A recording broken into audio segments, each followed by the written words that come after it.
you very much for coming here, and thank you Moses for inviting me. So, in next 20 minutes, I'm going to talk about the mitral stenosis, mitral regurgitation.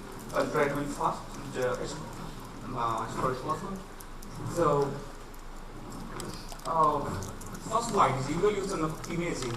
So, the left-hand image shows the first image of mitral valve by Elder in 1950s. Now, the right-hand side, this is the kind of image we have now. So, the point putting this slide, my point is that until we have technology, advanced technology, and we have the acute and advanced technological skills, it's very difficult to reproduce echoes nowadays in full volume. So, mitral stenosis basically two types, mostly two types, rheumatic and degenerative. The rheumatic mitral stenosis is most common in India and worldwide, but in Western countries we mostly see the degenerative, which is around 12.5%. So as you all know, the mitral stenosis, the main mechanism is the commissural fusion and also the caudal shortening, leaflet shortening, calcifications anywhere, and as the disease progresses, the calcification of the leaflets and body basically causing the restriction of the mitral valve. And the calcification starts from the tips, or the leaflet thickening starts from the tip in the mitral stenosis in rheumatic cases, where in degenerative mitral stenosis, the calcification starts from the base. So the interesting fact is that so in degenerative mitral stenosis, if you are looking at the tips, you may not find any stenosis at all. So degenerative mitral stenosis basically the main reason is the annular calcification as opposed to the commissural fusion in rheumatic mitral stenosis. So there are some other causes of rheumatic mitral stenosis: the double aortic mitral valve, parasitic mitral, supramitral ring, and a term called functional mitral stenosis, where the mitral valve is essentially normal, but the LA mass can obstruct the MVL protractor. We can see the port pituitary or exhibits of functional mitral stenosis. So how I approach the mitral stenosis? Basically, look at the two views first. All possible views as have been discussed here in the previous talks. So, and you see the leaflets, leaflet tips are affected fast, but the base is relatively mobile, so that gives a typical obestic appearance. And in mitral annular calcification, you typically see the degenerative MS, you can see the annular calcification. And the other two features, maybe calcified cording or doring of the mitral leaflets, thickened leaflets, calcified leaflets, and obviously commissural fusion. And when mitral stenosis is very important feature is the LA smoke, and as you can see, when LA smoke is present, then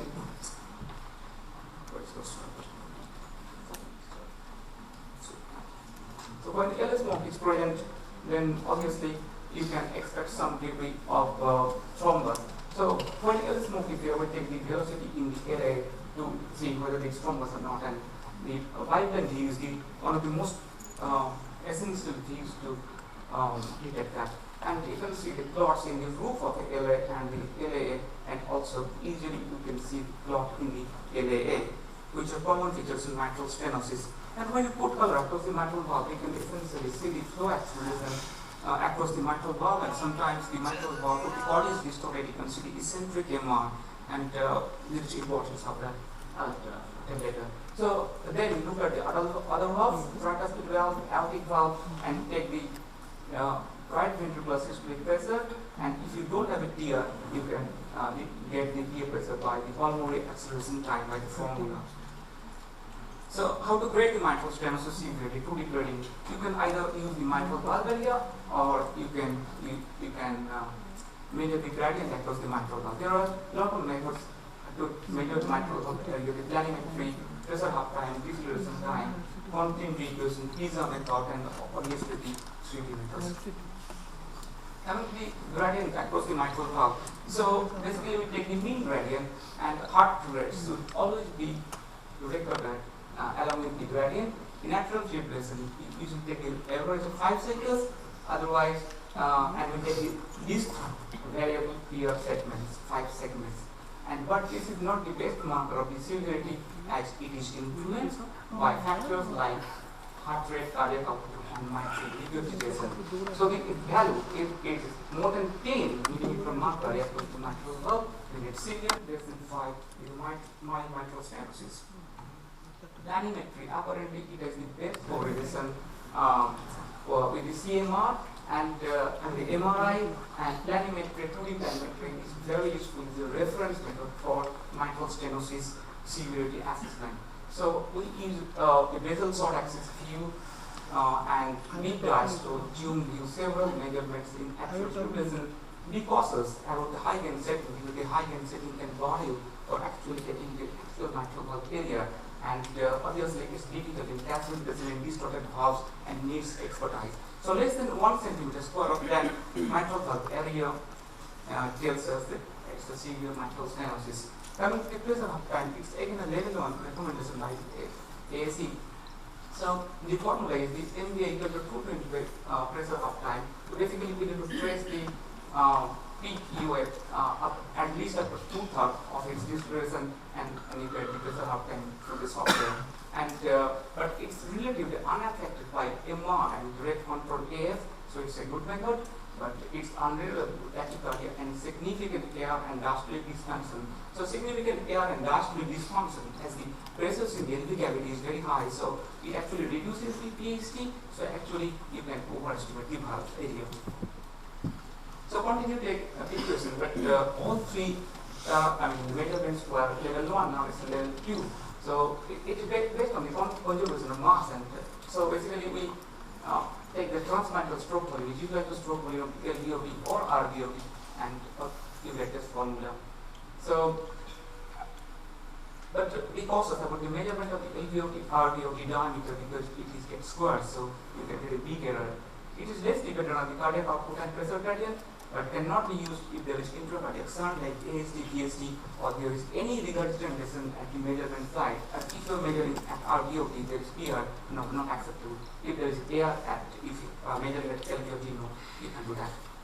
So next coming to the PISA method, it's level 2 indication. So very, very infrequently we do it, to be honest.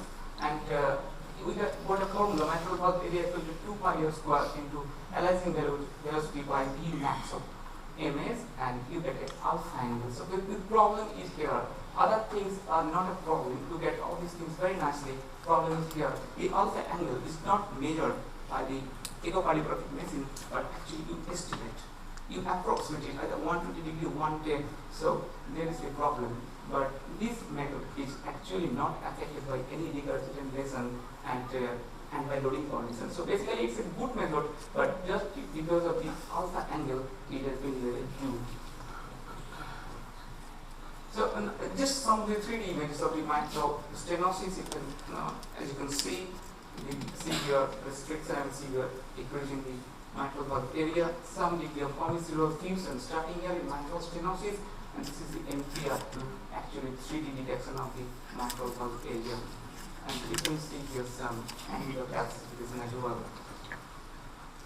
So grading of the mitral, coming to grading of the mitral stenosis, so the valve area is more than 1.5 is mild, less than 1 is severe, and mean gradient is less than 5 is mild, more than 10 is severe. So the presence of MR, so many of the patients we get why there is presence of MR. So but the presence of MR does not alter the validity of the quantification of mitral stenosis except for the continuity equation. And stress echocardiography is useful in patients with symptoms of equivocal or discordant with severity of mitral stenosis. Like the mitral valve area is less than 1.5 centimeters square, but the patient is claiming 1 fine. So in that case, you need to do stress echo, but again that's a level 2 recommendation. So this is echo score, Wilkins score. It is done before mitral balloon valvotomy to assess the risk of the regurgitation, and any score less than equal to 8, yeah, you can do it. It's suitable for Wilkins score. Now coming to the mitral regurgitation. So basically, pathology, any work in the mitral apparatus can cause the mitral regurgitation, and you can use many factors, many measurements to quantify MR. So this Carpenter classification is basically to understand the mechanism of MR. So what is basically causing MR? In type 1, the leaflet function is normal, the leaflet motion is normal. Type 2, typically you get the excess leaflet motion. Type 3, a restricted leaflet motion in both the systole and diastole, basically rheumatic, and type 3 is mostly functional, mostly. So type 1 MR, you can see here some of the examples of type 1 MR, the cleft and perforations are also examples of type 1 MR, and type 2 MR, you can see all the flail, prolapse, whatever comes in our way, all are type 2 MR. And remember that if patient has severe cardiac ischemia and patient has a ruptured capillary muscle and has got an eccentric jet, that comes under primary MR, not a functional MR. So it will come under type 2. Next, after that, it's very essential to know the type of jet. You can have a central jet, you can have eccentric jet, you can have severe eccentric wall hugging jet, or you can have multiple jet.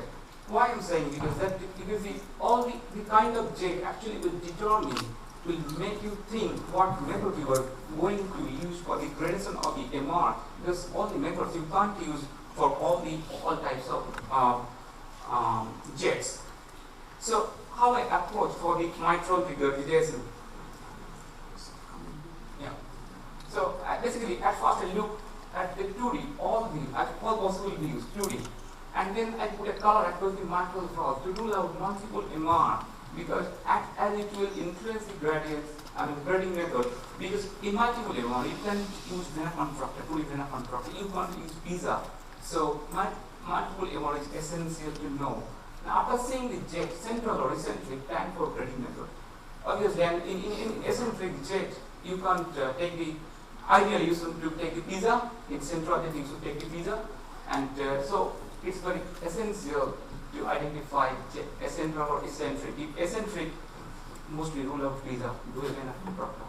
Then I define whether this is primary or secondary. As you know, the gradation, when we come to the gradation of the MR, so EROA more than 20 mm square is severe in case of functional MR, but in primary MR it is mild. So you have to know whether it's a primary or secondary, you have to be very firm, otherwise you will have a false gradation of the MR, it would give the wrong information to the surgeon. Then I put a color across the M mode, a color M mode across the mitral valve. So this is the jet, whether this is polysystolic or whether it is eccentric, it's present as a part of the system.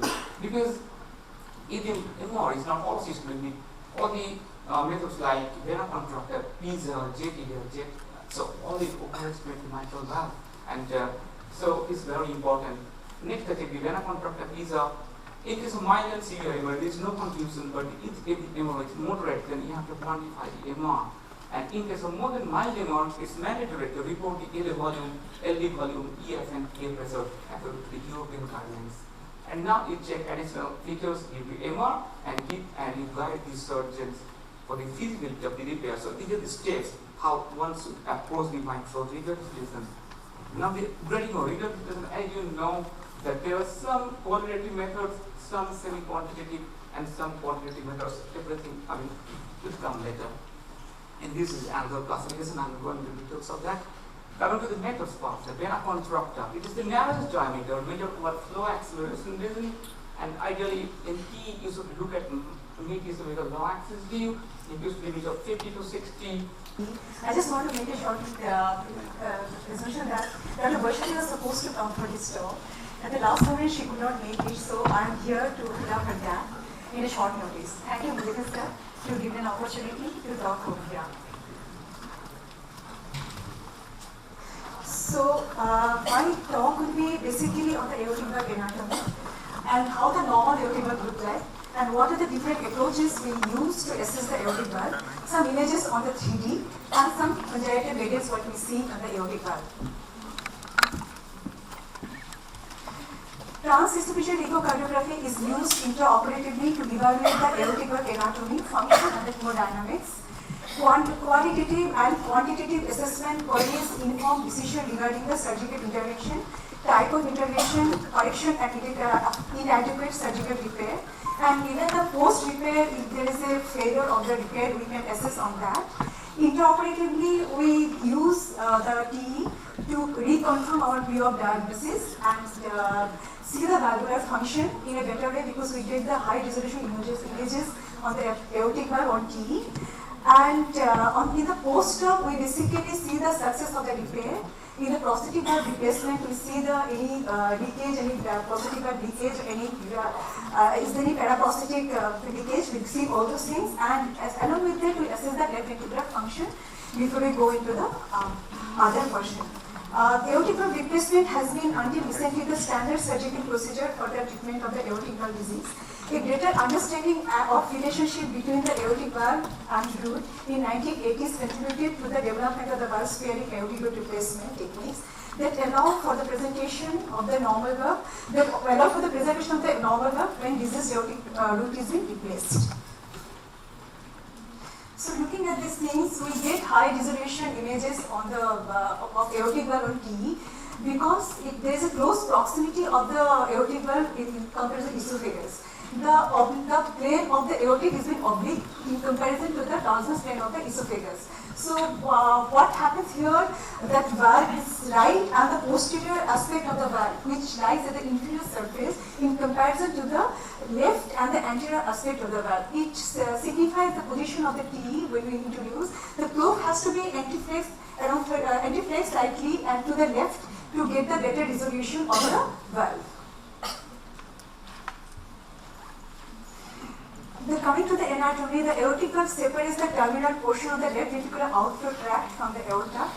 All three aortic valve cusps have the part of fibrous and the part of muscular attachments. The aortic valve lies anterior superior and slightly to the right of the mitral atrioventricular orifice.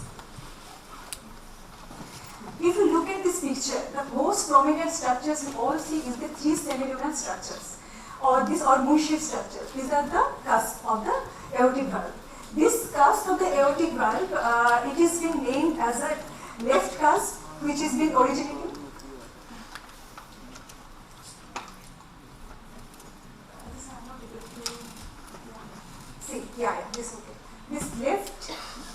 This left cusp is originates the left coronary, so it's been named after that. And the right coronary cusp originates the right coronary, so it's been called as the right coronary cusp. And the posterior one is the non-coronary cusp. It is composed of ventricular musculature, this left and right, but this posterior is completely fibrous. So it is in continuity with the fibrous skeleton of the mitral valve, which clarifies the continuation between the aortic mitral continuity. So if you look at these things, edges of this, it has got every cusp has got two free edges and one central nodule. This central nodule is when the three leaflets co-opt together, it makes at the center point a nodule which is been called nodule of Arnaites. And the two free edges is been thicker at the base, and it is been finer at the center. So this has been called the luna. So all these three cusps is being connected with the reservoir. There is a pouch or back-leg dilatation. This is being called as a sinus valsalva. Sinus valsalva, it is been associated with the cusp, so it has been named as the same, right sinus valsalva, left sinus valsalva, and then other ones which we attach as the non-coronary sinus valsalva. So this acts as basically how it helps. This sinus valsalva, it helps in complete closure of the valve during diastole and by distribution of the stress. And then during systole, it helps in complete opening of the leaflets because it gives a space in between that aortic wall and the leaflets. So there is no contact between the aortic wall and the leaflets. And since it acts as a reservoir, it perfuses blood in the diastole to the coronary system.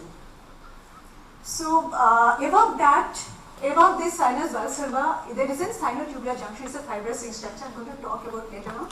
And down we can see the portion of the LVOT, which is being comprises of the anterior mitral leaflet, the part of the ventricular septum, and the posterior free wall of the LV, left ventricle. So aortic valve anatomy, the apparatus contains of the aortic root, leaflet on the cusp, sinus valsalva, interleaflet triangles, and LVOT. This aortic valve, which is basically situated between this proximally, it is being down, has been connected with the annulus fibrosus. This is been called ventricular-arterial ring or the basal ring. This is where fibrous form which has got a collagenous structure.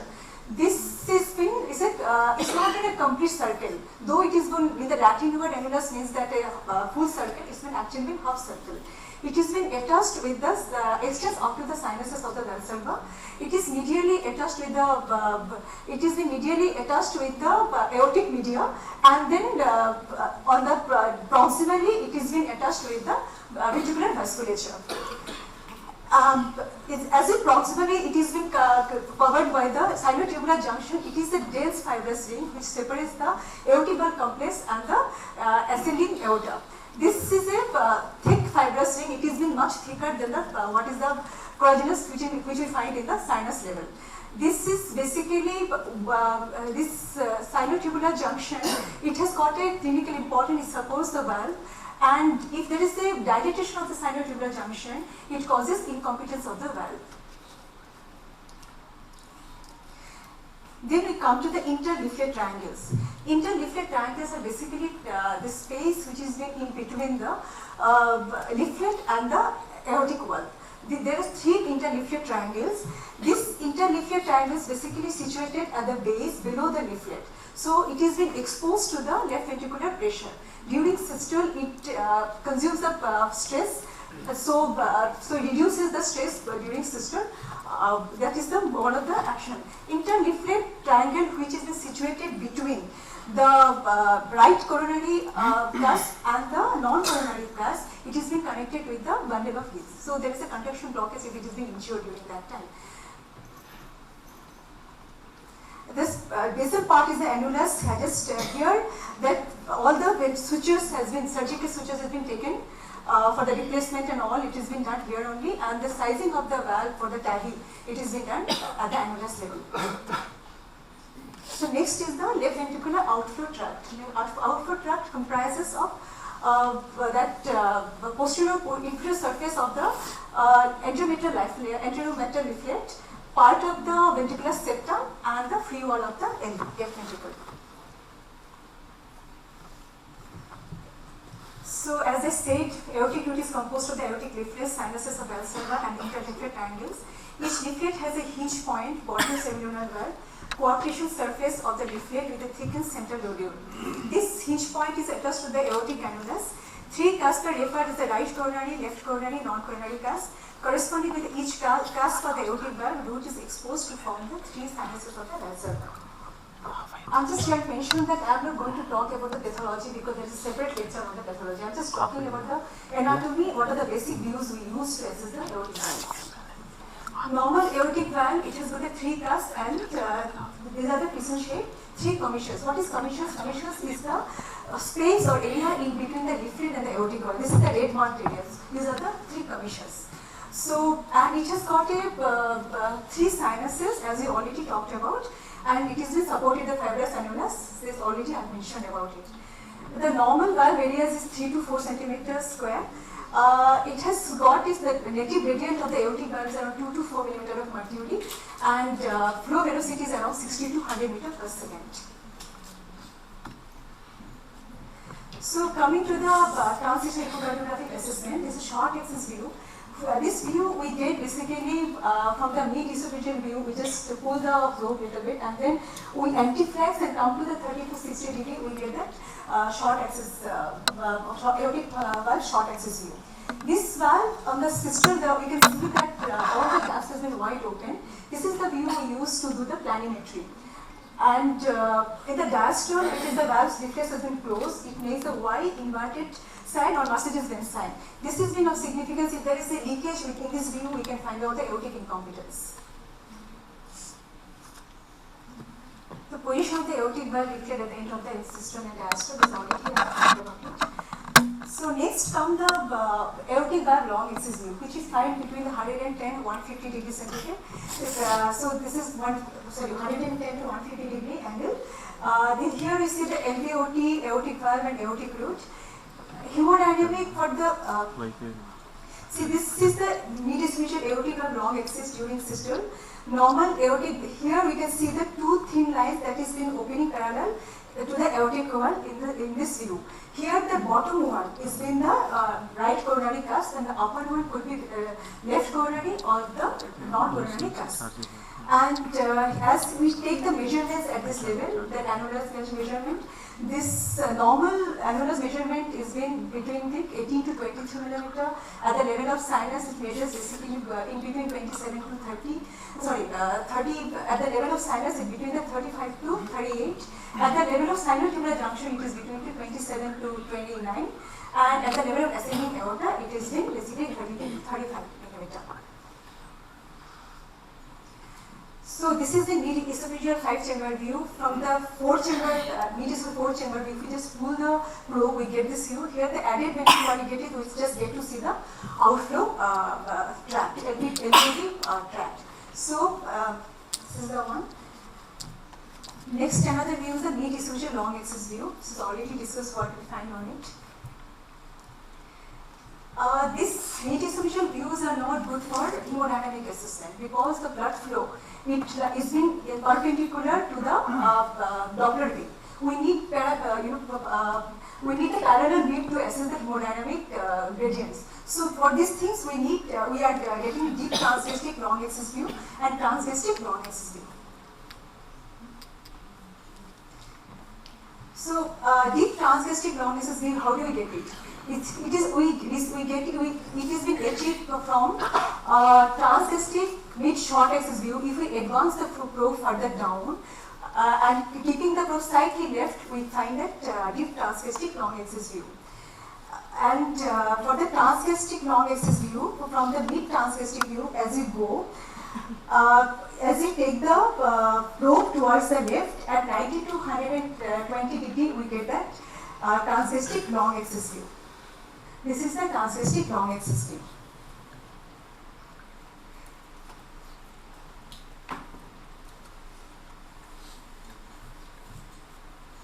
This is the deep transgastric long axis view.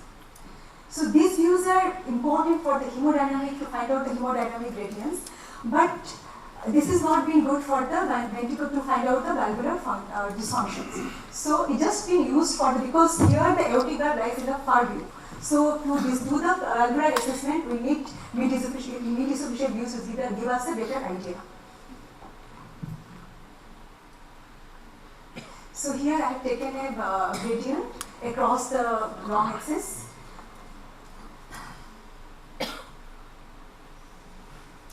So now I'm just touching what are the few advantages we find over the 2D images. These 3D images gives us the anatomical visualization of the cardiac valves better, a better assessment of the anatomy and spatial relationship with the surrounding structures. Cardiac valves are the 3D structures, like aortic is being crown shaped and the mitral is in saddle shaped. So 3D gives us the better visualization of the valve. 3D echo allows so-called surgical view which impacts on the accuracy of the anatomical definition of the tongue and of the defect and surgical planning. Surgical view means how the surgeon looks into the operating table. Like we see the aortic valve from the aorta and the mitral valve from the LA. So it gives exactly the same view what basically a surgeon sees on the operating table. Accurate planimetry in the stenos valve is as possible, is much better than assessed on the 3D echo because it is done at the level of tips of the leaflet. 3D imaging has its own credibility to assess the ventricular volume and the functions. These are some images.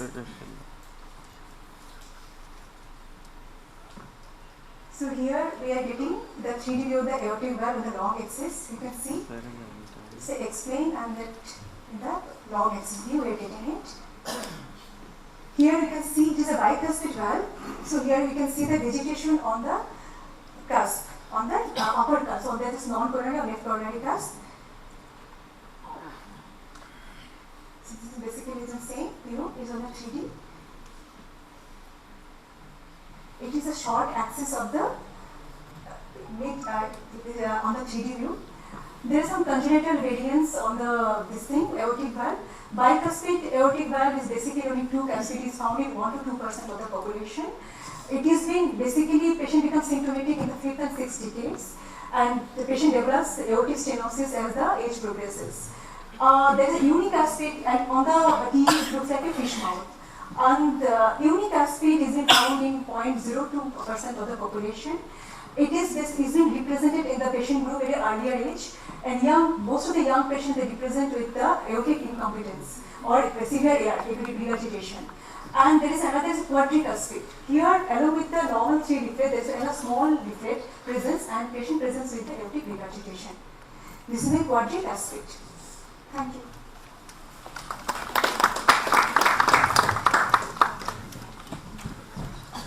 Thank you, Dr. Sutirthan, for having a presentation, the investment for the good talk. Now. And I also like to thank my previous speakers who have detailed the anatomy, the echocardiography images, which would only be helpful to me in carrying forward my presentation on aortic regurgitation and stenosis. So the concept of aortic root has just been highlighted by Dr. Sucharita about it being, so I will not be spending much time on it, and also the basic echocardiography views, which include the mediasophageal aortic valve short axis view, the mediasophageal aortic valve long axis view, the transgastric long axis, and the deep transgastric view, and the 5-chamber view. So objectives of this talk would be more of to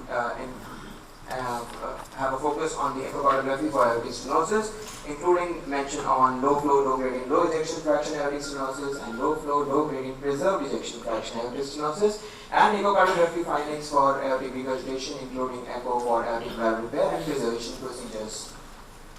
So the basic objective of assessment for aortic stenosis has to have a stepwise algorithmic approach. This is to make sure that you don't miss anything during your echo, and there is a clarity of communication between the echocardiographer and the surgeon.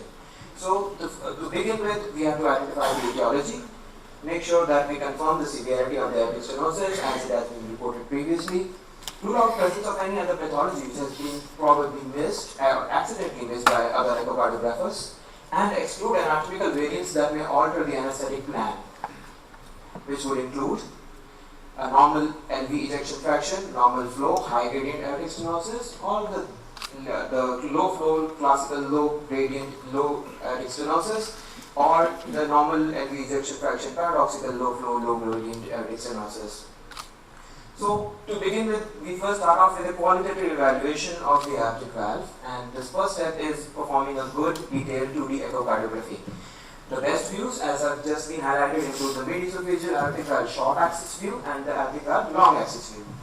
In these views, our basic aim would be assessment of the aortic valve morphology, whether it is monocuspid, bicuspid, tricuspid, the functioning of the aortic valve leaflets, whether there is any leaflet thickening, calcification, mobility, any decreased leaflet excursion, or the pattern and calcification. More importantly, the pattern of calcification, which can give us a hint about the etiology, which I am going to come on with, and eventually end up with making the measurements of the LVOT, the annulus, the sinus, the sinotubular junction, and the ascending aorta. Once the 2D echo is over, we move on to assessment using the color flow Doppler, in which we need to have a good orientation of the jet, what is the origin and the direction, and associated, if there is any associated aortic regurgitation, because that might alter the surgical plan regarding the cardioplegia delivery. And we need to find out whether the color flow Doppler guided continuous wave Doppler assessment of the eccentric jets to delineate, to properly align the Doppler beam with the direction of the jet.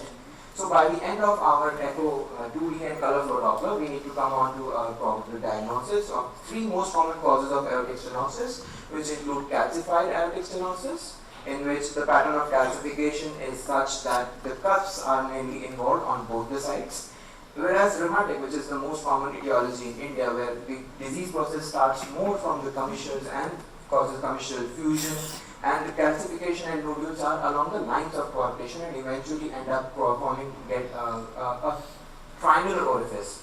Or the third category, which is the most common, are the bicuspid aortic valve, which is characterized by presence of fusion of 2 leaflets, most commonly the right and the left, and the presence of a raphe and presence of calcification over time.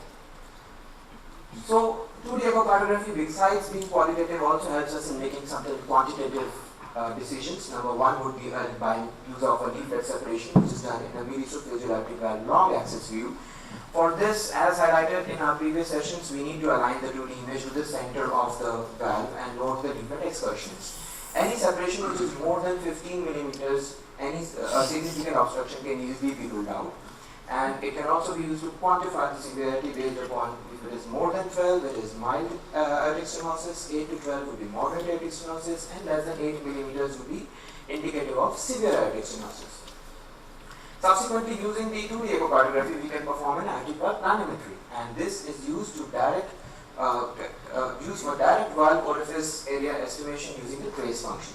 It allows us to have a rapid estimation of the anatomical aortic valve area. But it has bigger drawbacks that it often overestimates, and it is technically difficult to perform if there is poor cusp definition from heavy calcification, and it is associated with the drawbacks of acoustic shadowing from calcification and reverberation artifacts. And more importantly, for non-planar valve orifices and congenital lesions with complex 3D orientation, it is essential to intersect both the leaflets at the tips to prevent an overestimation of the aortic valve area. 3D echocardiography can be used in such situations where it permits us an evaluation of the individual leaflet architecture, range of motion throughout the system and diastole, and even the degree of opening can be measured by planimetry using the trackball and the caliper and trace function. So once the qualitative assessment is finished, we move on to the next step, which is the quantitative quantification of the severity of aortic stenosis. But before we proceed, we need to have a basic understanding of the pathophysiology. The left ventricle normally ejects blood into a gradually tapering left ventricular outflow tract with progressively increase with a flow velocity and with a continuous velocity. However, when the left ventricular outflow tract approaches a stenotic orifice, there is flow acceleration which is noted, and this flow acceleration will subsequently lead to increase in the velocity of the wave of the jet, and which is maximum at the just distal to the stenotic orifice. And once it crosses the stenotic orifice, the jet velocity decreases and the kinetic energy is again converted into potential energy and the waveform width increases. So this is the basic principle behind the Bernoulli equation, which quantitates the severity of aortic stenosis by measuring the transvalvular blood velocity. This blood velocity is then converted into the pressure gradient across the stenotic orifice. The measurements which can be obtained using the Bernoulli equation include peak velocity, peak gradient, mean gradient, the velocity time integral, and more importantly the waveform morphology, which can also give us a brief hint about the etiology and the severity of the disease. An early peaking could be suggestive of mild AS, a mid-systolic peak of severe AS, and a late peaking concave upward slope of suggestive of probably a dynamic obstruction secondary to HOCM. So the jet velocity or the peak transvalvular velocity of Vmax, the basic prerequisite to it is that it requires parallel alignment of the continuous wave Doppler to the narrow orifice to avoid underestimating the velocity. And it is best obtained in a transgastric imaging plane, whether the deep transgastric view or the transgastric long axis view. If we are unable to visualize the jet beam and align the Doppler beam curve to it, so we can use the color flow Doppler to assist it. And if there are irregular rhythms like atrial fibrillation or various ectopics, we must at least average 3 consecutive beatings. And a jet velocity of less than 3 meters per second is suggestive of mild aortic stenosis, of 3 to 4 is suggestive of moderate aortic stenosis, and more than 4 meters per second is suggestive of severe aortic stenosis. So once the velocities have been measured, we move on to the assessment of the transvalvular gradients. This can be either the maximum transvalvular pressure gradient, which is calculated by using the peak jet velocity in the Bernoulli equation, where P max is equal to 4 times V max the square, and the other gradient would be the mean transvalvular gradient, where it is measured again using the continuous wave spectral Doppler, and it averages the instantaneous gradient over time in the trace function. However, it can also be obtained from the peak velocity using the formula of 2.4 times V max the square. A peak gradient of less than 40 is suggestive of mild AS, of 40 to 65, moderate AS, and more than 65 is suggestive of severe aortic stenosis. whereas a mean gradient of less than 25 is suggestive of mild aortic stenosis, 25 to 40 of moderate aortic stenosis, and more than 40 is suggestive of severe aortic stenosis. However, there are certain limitations associated with the spectral Doppler method. These are all flow-dependent methods and have certain consequences, like if there is a decreased transvalvular flow as seen with severe LV dysfunction, other valvular pathologies like severe MR or a left to right intracardiac shunt or low cardiac output, this can cause decreased pressure gradient across the valve. Or if there are conditions where there is increased transvalvular flow like an hyperdynamic LV function, like sepsis, like hyperthyroidism, it can be associated with a fallacious high increased pressure gradients. And in such situations, it is recommended that we use a modified Bernoulli equation if the LVOT velocity exceeds 1.5 meter per second. So, subsequent to velocity and pressure gradients, we move on to the assessment of the aortic valve area using the continuity equation. And the basic principle behind it is the conservation of mass and volume. So, the stroke volume across the LVOT would be equal to the stroke volume across the aortic valve. So the LVOT stroke volume, which is measured using the VTI and the LVOT by pulse wave, would be equal to the aortic valve flow across the aortic valve, which is equal to the aortic valve area multiplied by the VTI across the aortic valve, which is obtained by the continuous wave Doppler, as highlighted in the earlier session on physics, that because of the difference in the velocities in the LVOT and the aorta. So eventually the aortic valve area would be equal to the area of the LVOT multiplied by the VTI of the LVOT divided by the VTI across the aortic valve.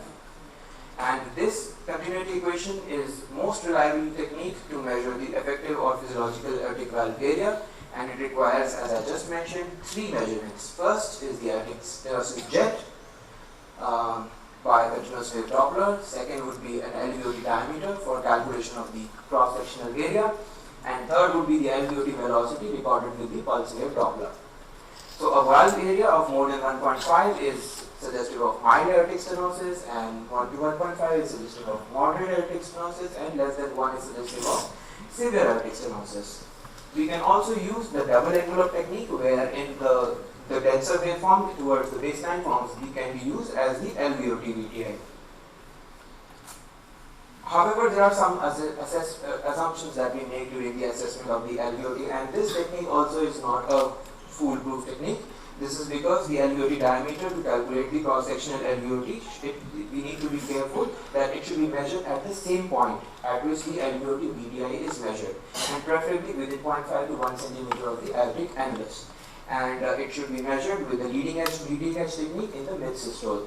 And the drawback is that the major presumption that it makes is that the LVOT of being a circular in cross-section, but otherwise there have been instances where it has been reported in studies with using the cardiac MRI or 3D echo, where the LVOT cross-sectional area has found to be elliptical or ellipsoid.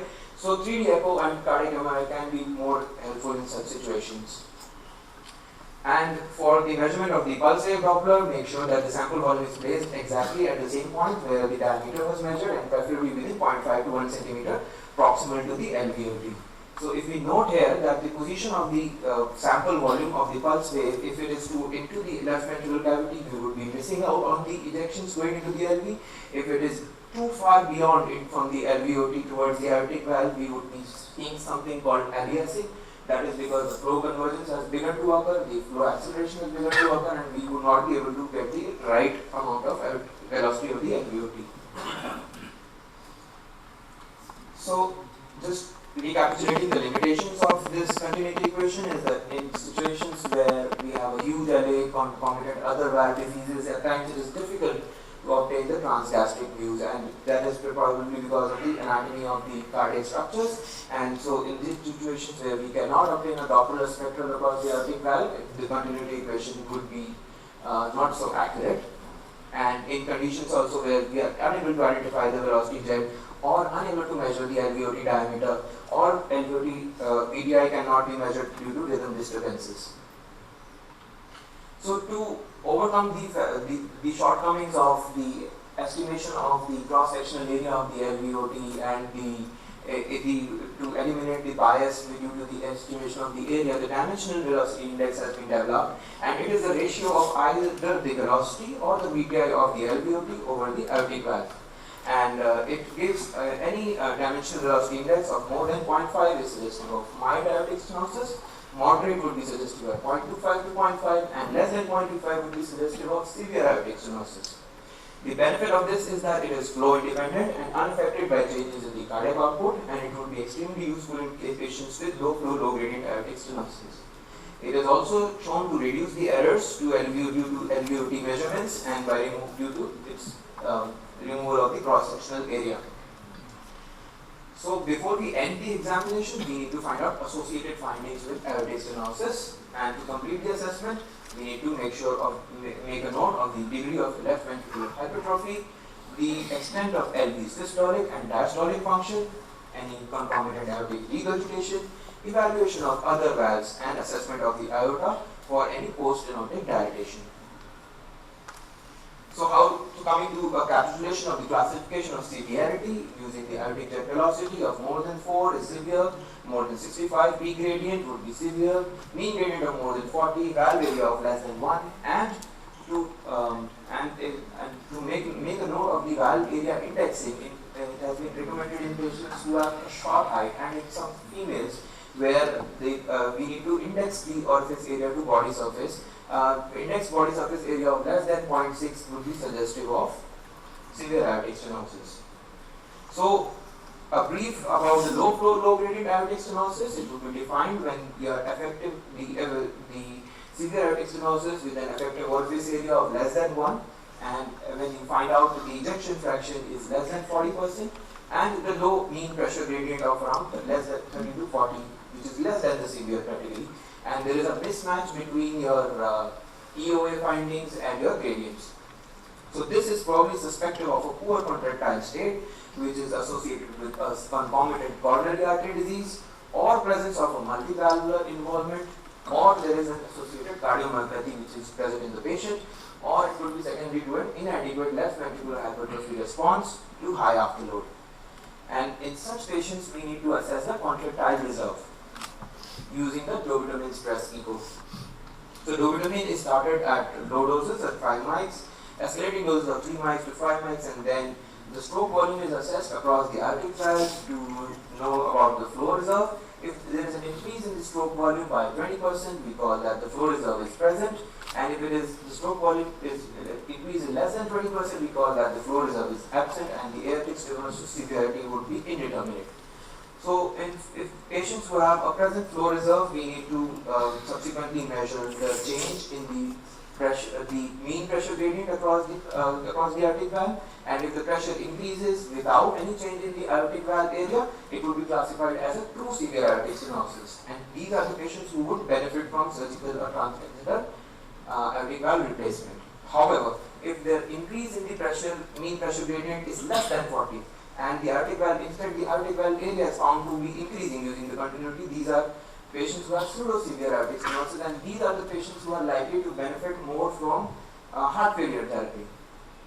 And in patients with indeterminate severity of aortic stenosis, we need to do a calcium score or CT score to differentiate between pseudo-severe and true severe blocks of aortic stenosis. And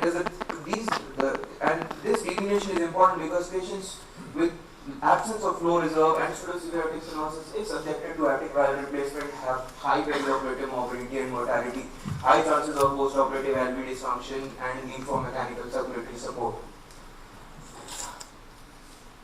And subsequently coming to the variant of the low flow, low gradient and the normal ejection fraction, it is defined with a mean Doppler gradient of less than 40 with a stroke volume index of less than 35 ml per meter square, and an aortic valve area of less than 1 and a normal ejection fraction. So this leads to a creation of a pressure gradient that is actually lower than expected. And the incidence of this is pretty high, and it's expected to be around 35% of the patients with severe aortic stenosis, and it's around 10% when a PE measured LVOT diameter is used.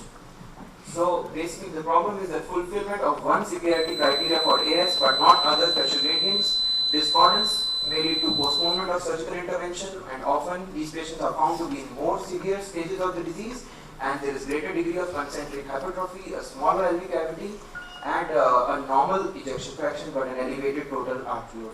So subsequently coming to the next part of aortic regurgitation, we have a stepwise algorithm which would be started off with the delineation of the etiology, qualitative assessment, followed by quantitation of severity, identification of other myocardial valve or valvular abnormalities, and functional assessment for aortic valve preservation procedures.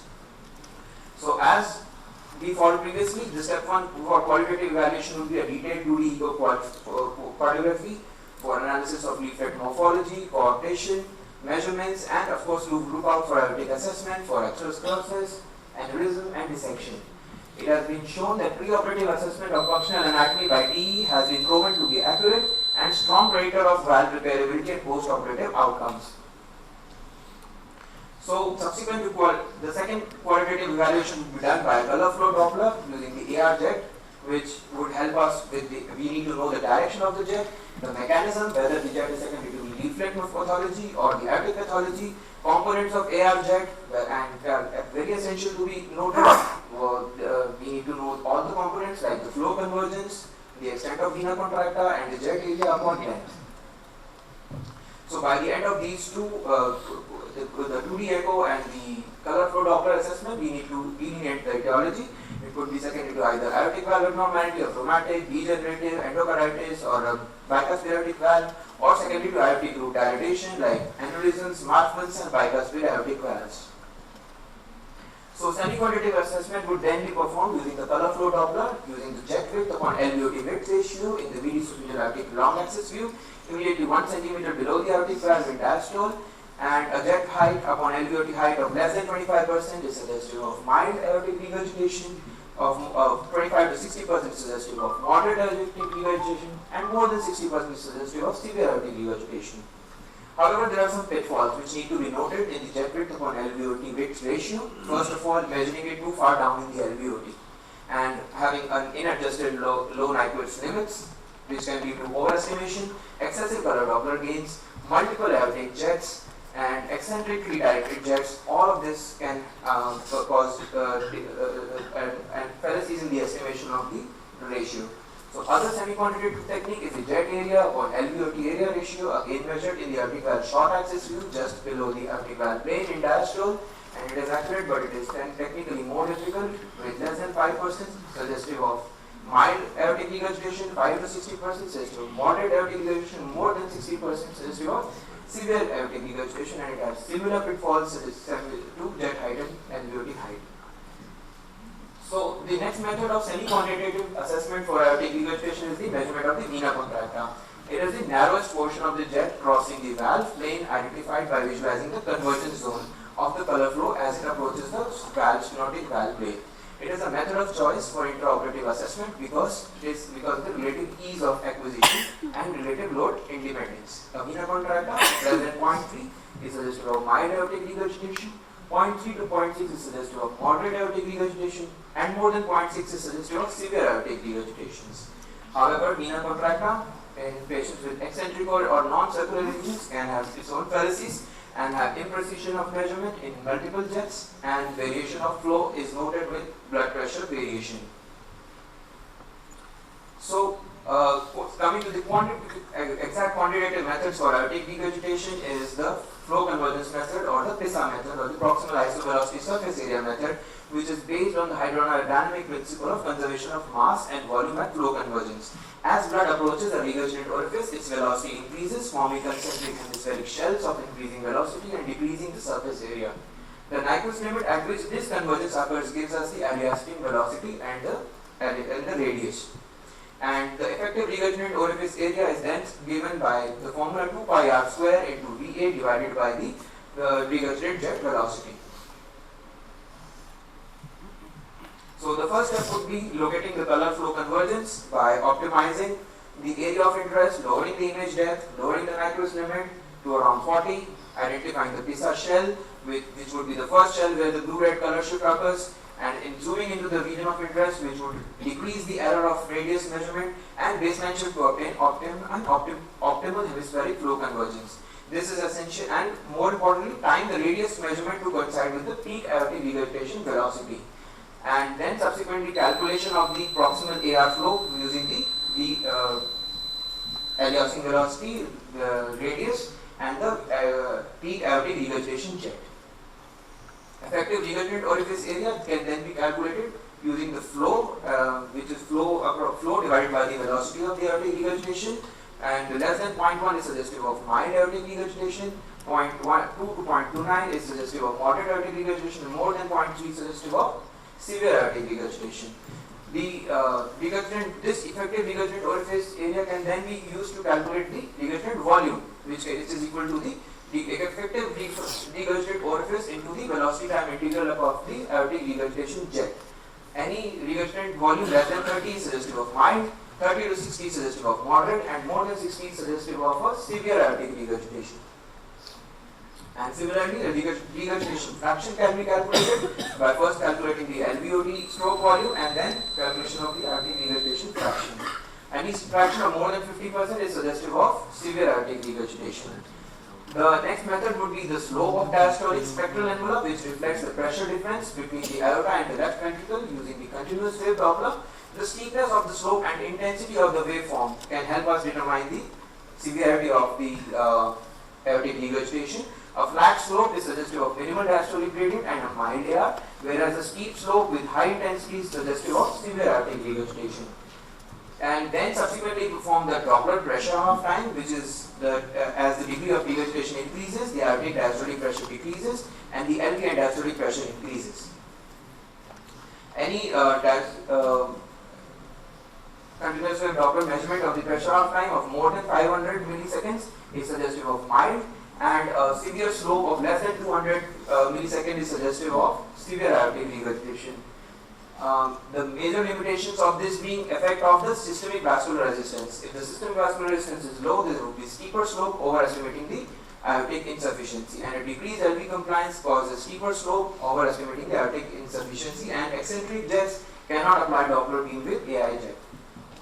And subsequently, the last would be the arterial diastolic flow reversal, which has been demonstrated in the distal aortic arch with milder degrees of regurgitation. There is only brief reversal of flow. As the degree of regurgitation increases, it becomes sustained throughout the diastole, forming a prominent holodiastolic flow reversal in severe aortic stenosis. So, the last part of the presentation would be assessment of mechanism and feasibility of repair.